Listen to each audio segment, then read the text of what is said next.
आज MA second same political science के paper Indian foreign policy में भारत की विदेश नीति के अर्थ, प्रकृति और निर्धारक तत्व पर मैं अपना व्याख्यान दूंगा। मैं doctor Aman Jha, department of political science. विदेश नीति वैदेशिक संबंधों का सारभूत तत्व है। किसी भी देश की विदेश नीति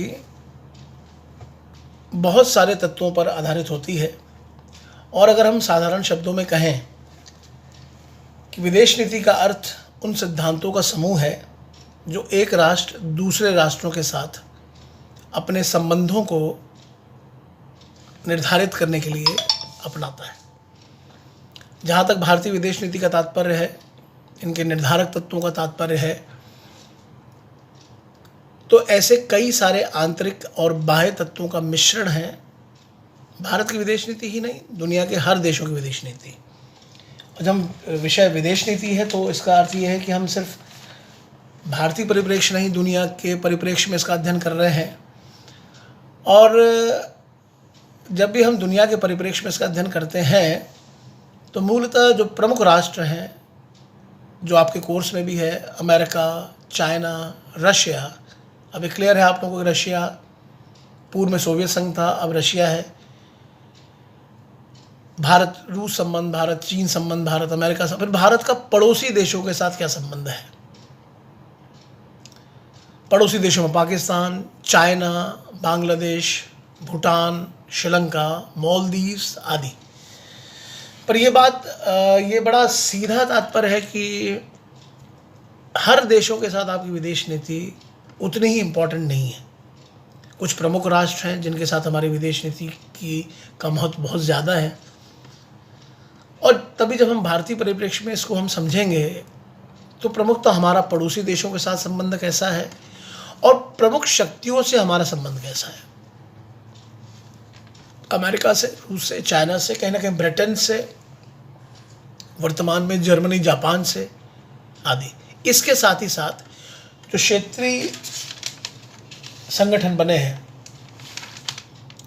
जैसे सार्क है, आसियान है, और भारत और संयुक्त राष्ट्र संघ, तो ये भारतीय विदेश नीति का एक पूरा खाका, मतलब पूरा एक आउटलाइन इसमें तैयार हो जाती है। अब इसके अंतर्गत हम प्रारंभ करेंगे भारतीय विदेश नीति के निर्धारक तत्व। तो इसमें भौगोलिक तत्व हुआ, गुट निरपेक्षता हुआ, विचारधाराएं हुआ, आर्थिक तत्व, सैनिक तत्व आदि। तो ये बहुत सारी चीज़ों का मिश्रण।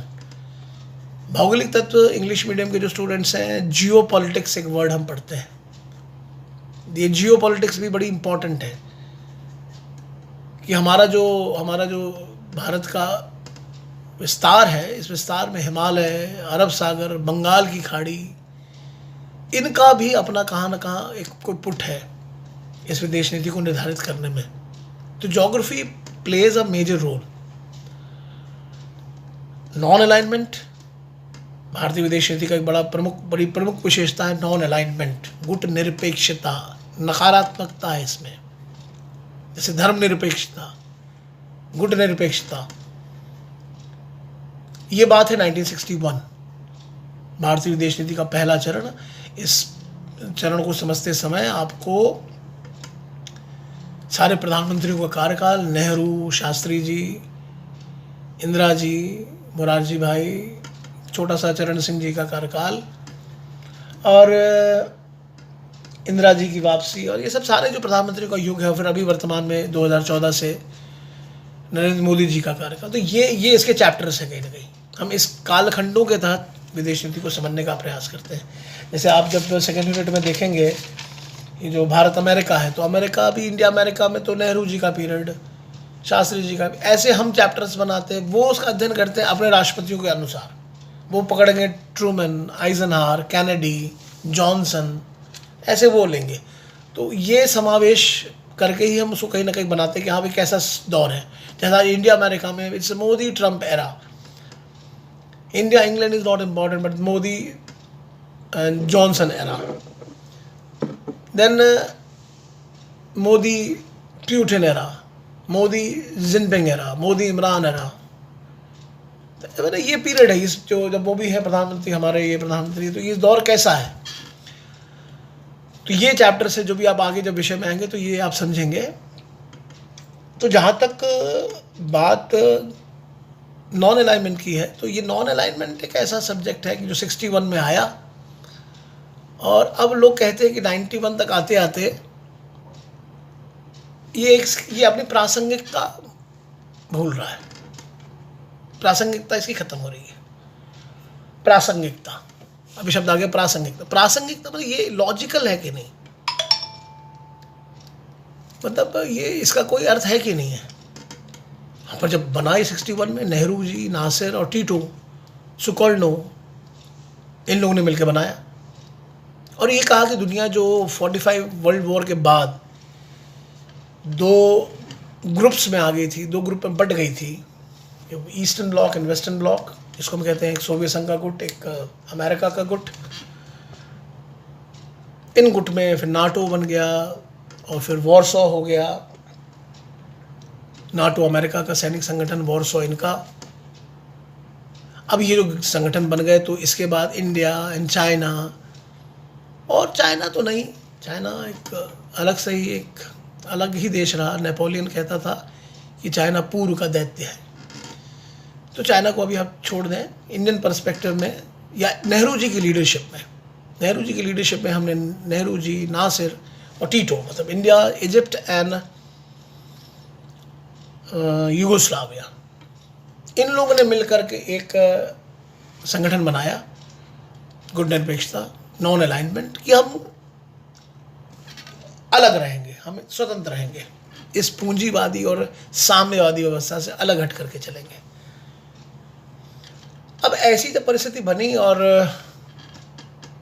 ये बना, तो ये बड़ा सक्सेसफुल हुआ, सफल हुआ, और भारतीय विदेश नीति का बड़ा प्रमुख स्तंभ शुरू से रहा गुट निरपेक्षता। पर धीरे धीरे देखिए, एक पीरियड हम, जैसे अभी हम वर्तमान परिप्रेक्ष्य में आज की तारीख में कहूँ कि आज अगर तारीख है 25 अप्रैल है, तो 2020, तो अब एक अलग दुनिया का निर्माण अभी हो रहा है।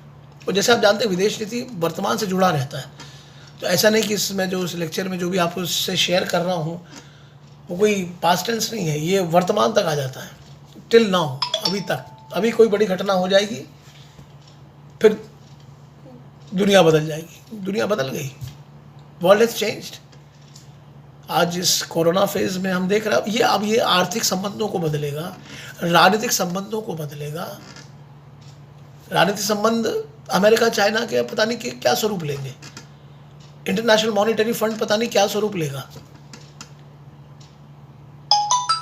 और ऐसे समय जब ये स्वरूप सारे बदलेंगे तो फॉरेन पॉलिसी बिल्कुल बदल जाएगी। तो जैसे कोरोना का वर्तमान फेज है, ये अगले 3 महीनों में, 6 महीनों में WHO देखिए कितना इफेक्टेड हो रहा है। ये यूनाइटेड नेशंस की संस्था है ना, अमेरिका ऋण बंद, तो ये सब चीज़, ये अपने विषय की रोचकता है। तो यहाँ जहाँ तक परिप्रेक्ष्य है गुट निरपेक्षता का, तो 89-92, ये मैं कई बार मैंने आप लोग से क्लास में भी शेयर किया कि जो 89 से 92 का जो फेज़ है, इस फेज़ में दुनिया बदल गई, पॉलिटिकली, इकोनॉमिकली, ये सब चेंज हुआ। पॉलिटिकली साम्यवाद का पतन, ये एक बहुत बड़ी कहानी है। ये साम्यवाद का पतन अपने कोर्स में नहीं है, पर साम्यवाद का पतन पढ़ना है, समझना है। ये सोवियत संघ का विखंडन, जैसे आज कोरोना समझ नहीं आ रहा है, ऐसे लोगों को साम्यवाद कैसे खत्म कैसे हो गया। कार्ल मार्क्स इतना बड़ा विचारक खत्म हो गया, तो गोर्बाचेव, ये सब पूरा पढ़ना पड़ेगा। तो उस पीरियड में वर्ल्ड पॉलिटिक्स बदली। अब जब वर्ल्ड पॉलिटिक्स बदल गई तो सब कुछ बदल गया। सोवियत संघ रूस बन गया, रूस में डेमोक्रेसी आ गई, ईस्टर्न यूरोप पूरा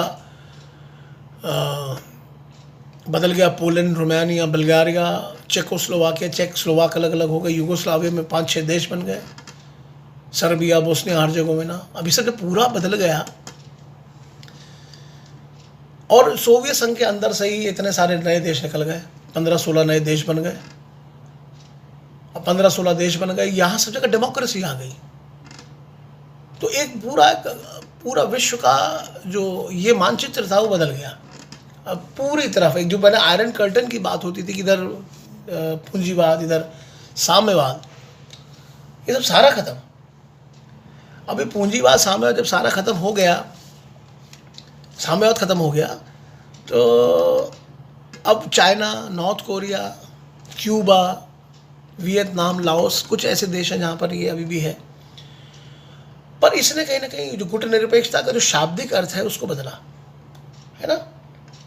ऐसा बदला कि भाई अब जब गुट ही नहीं है तो गुटनिरपेक्षता का अर्थ क्या है। तो यहाँ से इस हमारी विदेश नीति का ये एक बड़ा प्रमुख निर्धारक तत्व था। इसका पुट है विचारधाराओं का प्रभाव। भारतीय विदेश नीति के बड़े निर्धारक तत्वों में एक विचारधारा जिसमें हम कहते हैं गांधी जी का शांतिवाद। तो गांधी जी के विचारों का इस देश पर काफ़ी प्रभाव रहा, बरसों तक रहा। हम कह सकते हैं हम गांधीवादी विचारों पर लंबे समय तक चलते रहे।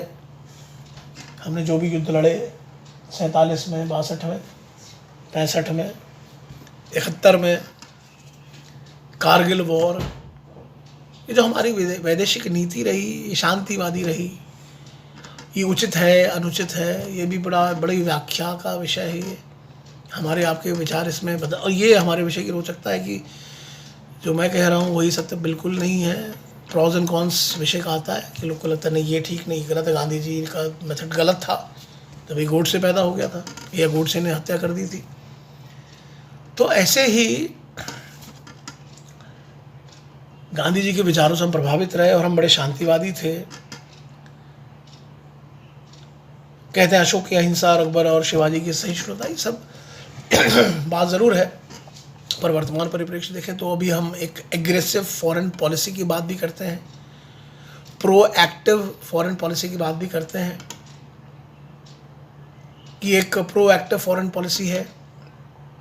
हम जब बड़ा स्ट्रॉन्ग स्टेप्स ले रहे हैं, हम रिगार्डिंग कश्मीर, हमने जो article 370, it affects Indian Pakistan relations, है ना। तो ये सब ऐसे कुछ उदाहरण हैं जहाँ पर लगता है कि थोड़ा सा स्ट्रांगनेस आ रही और हमारी विदेश नीति पर गांधी जी के विचारों का प्रभाव थोड़ा कम बनिस्बत कम हो रहा है, ऐसा मैं समझता हूँ।